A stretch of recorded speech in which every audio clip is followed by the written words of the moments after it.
GO number 567 పేరుతోటి ఈ రాష్ట్ర ప్రభుత్వం తీసుకొచ్చినటువంటి జీవోల మార్గదర్శకాలను కనుక చూస్తే అవి మార్గదర్శకాలు కాదు, రైతుల పార్టీ దుర్మార్గదర్శకాలుగా కనపడతా ఉన్నాయి. ఎన్నికల సమయంలో ఎటువంటి షరతులు లేకుండా 2 లక్షల రూపాయల వ్యవసాయ రుణాన్ని బేషరతుగా మాఫీ చేస్తాం, కౌలు రైతులకు సైతం 15,000 రూపాయలు అందిస్తాం, వ్యవసాయ కూలీలను ఆదుకుంటామని చెప్పి ప్రగల్భాలు పలికినటువంటి రేవంత్ రెడ్డి గారి ప్రభుత్వం ఈరోజు 2 లక్షల రూపాయల వ్యవసాయ రుణమాఫీ హామీ విషయంలో ఇలా రైతులను నమ్మించి గొంతు కోసింది, రైతులను మోసం చేసిందని చెప్పి భారతీయ జనతా పార్టీ కిసాన్ మోర్చా భావిస్తూ ఉన్నది. ఏమిచ్చినారు మార్గదర్శకాలలో? ఈ జీవో నెంబర్ 567 పేరుతో తీసినటువంటి మార్గదర్శకాలకు ఇలా బయట మంత్రులు మాట్లాడుతున్న దానికి ఎక్కడ కూడా పొంతన లేదు. తుమ్మల నాగేశ్వరరావు గారు అంటారు రేషన్ కార్డు అనేది కుటుంబాన్ని ఐడెంటిఫై చేయడం కోసం పెట్టామంటారు. జీవోలో స్పష్టంగా ఆహార భద్రత కార్డు ప్రామాణికం అని పేర్కొంటా ఉన్నారు. ఆహార భద్రత కార్డు అంటే ఈరోజు తెల్ల రేషన్ కార్డు అనా మీ ఉద్దేశం?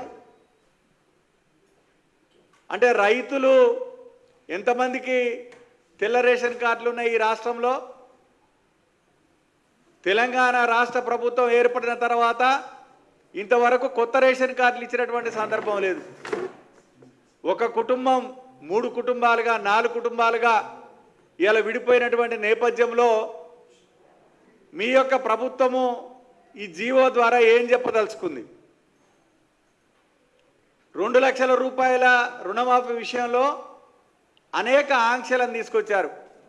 రీషెడ్యూల్ చేసిన వాటికి లేదు, గోల్డ్ ద్వారా వ్యవసాయ రుణం తీసుకున్న దానికి లేదు, 2018కు ముందు తీసుకున్న వాటికి లేదు. ఈ రకంగా అనేక ఆంక్షలు పెడుతూ ఇలా 100% రైతుల్లో 10% మంది రైతులకు కూడా మీరు పేర్కొన్నటువంటి రైతు రుణమాఫీ అందేటువంటి పరిస్థితి లేదు. దీన్ని భారతీయ జనతా పార్టీ కిసాన్ మోర్చా రైతుల పక్షాన మేము తీవ్రంగా వ్యతిరేకిస్తూ ఉన్నాం. ఈరోజు మీరు ఏదైతే ప్రామాణికంగా తీసుకున్నారో అది ఎన్నికల మేనిఫెస్టోలో మీరు ఎక్కడ చెప్పలేదు. పైపెచ్చు పిఎం కిసాన్ నిబంధన అంటున్నారు. దేశవ్యాప్తంగా నరేంద్ర మోడీ గారు ఏ రైతులు అడగకపోయినా స్వచ్ఛందంగా చిన్న సన్నకారు రైతులందరికీ ఉపయోగపడాలనేటువంటి పిఎం కిసాన్ సమ్మాన్ నిధి పథకానికి ఎన్నికల సమయంలో రైతులందరికీ కూడా తెలంగాణ రైతాంగం సంక్షోభంలో ఉన్న నేపథ్యంలో మీరు 2 లక్షల రూపాయల రుణమాఫీ చేస్తాననేటువంటి హామీకి బోడిగుండికి మోకాలికి ముడిపెట్టినట్టుకుంది.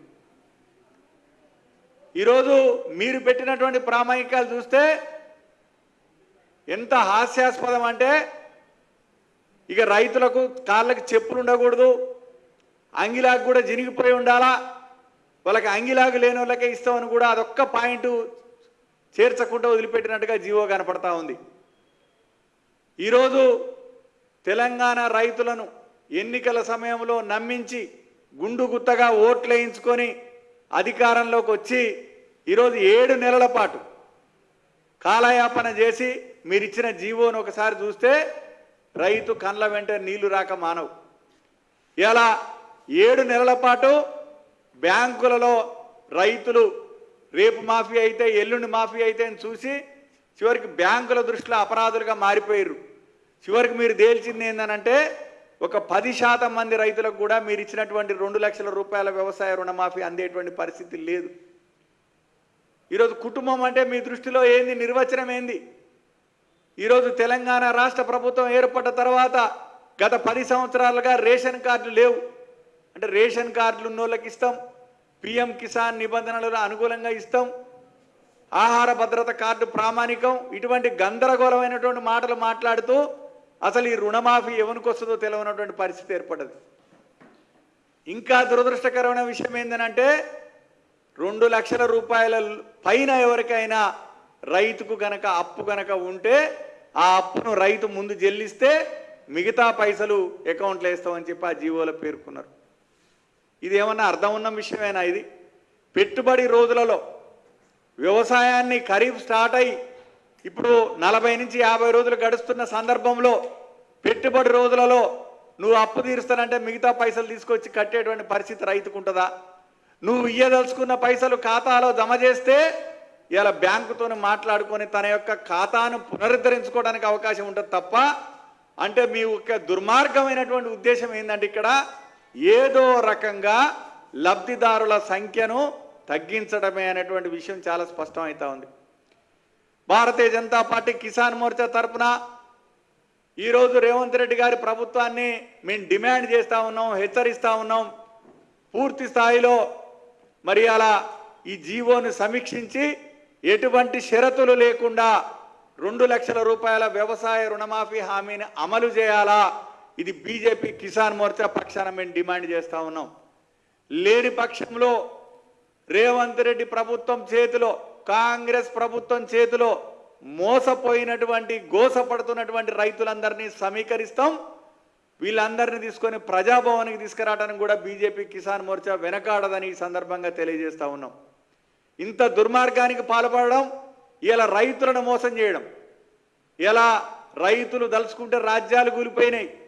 కేసీఆర్ రైతు వ్యతిరేక విధానాలకు వ్యతిరేకంగా ఈరోజు మీరు వస్తే ఏదో పొడుస్తారని 2 లక్షల రూపాయల మాఫీ అవుతుందని చెప్పి భావించి గుండు గుత్తగా మీకు ఓట్లు వేయబట్టే మీరు ఇలా తెలంగాణలో అధికారంలోకి వచ్చారనేటువంటి విషయాన్ని మర్చిపోవద్దు. ఇలా రైతులకు ఇలా మరి సాలు తోలడం తెలుసు, సాలు సార్ తోలడమే తెలుసు. ప్రభుత్వం కనుక గాడిలో కనుక నడవకపోతే ప్రభుత్వాన్ని గాడిలోకి తీసుకురావడం కూడా తెలుసు. ఖచ్చితంగా ఇలా రాబోయే స్థానిక సంస్థల ఎన్నికల్లో మీరు ఎక్కడ కూడా ఈరోజు ప్రచారం చేసేటువంటి పరిస్థితి కూడా ఉండదనేటువంటి విషయం ఇలా కాంగ్రెస్ ప్రభుత్వం గుర్తుపెట్టుకోవాలా. రైతులను మోసం చేసి, రైతులను నమ్మించి గొంతులు కోసి ఇవాళ ఎక్కడ కూడా గ్రామాలలో కాంగ్రెస్ ప్రజాప్రతినిధులు తిరిగేటువంటి పరిస్థితి ఉండదు కూడా మీరు ఈ సందర్భంగా గమనించాల్సినటువంటి అవసరం ఉంది. అందుకే ఇప్పటికైనా భారతీయ జనతా పార్టీ కిసాన్ మోర్చా పక్షాన మేము డిమాండ్ చేస్తూ ఉన్నాం, జీవో నెంబర్ 567ను సమీక్షించాలా, ఎటువంటి షరతులు లేకుండా 2 లక్షల రూపాయల వ్యవసాయ రుణమాఫీ హామీని అమలు చేయాలని మేము డిమాండ్ చేస్తూ ఉన్నాం. లేకపోతే రైతులను సంఘటితం చేసి ఖచ్చితంగా ఇలా గ్రామ గ్రామంలో రేవంత్ రెడ్డి ప్రభుత్వము, కాంగ్రెస్ ప్రభుత్వం చేతిలో మోసపోయినటువంటి రైతులను సంఘటితం చేసి ఈ రాష్ట్రంలో తెలంగాణలో యావత్ తెలంగాణలో పూర్తి స్థాయిలో క్షేత్ర స్థాయిలో నుంచి ప్రత్యక్ష కార్యాచరణ ఉద్యమానికి భారతీయ జనతా పార్టీ కిసాన్ మోర్చా దిగుతుందని సందర్భంగా తెలియజేస్తా ఉన్నాం.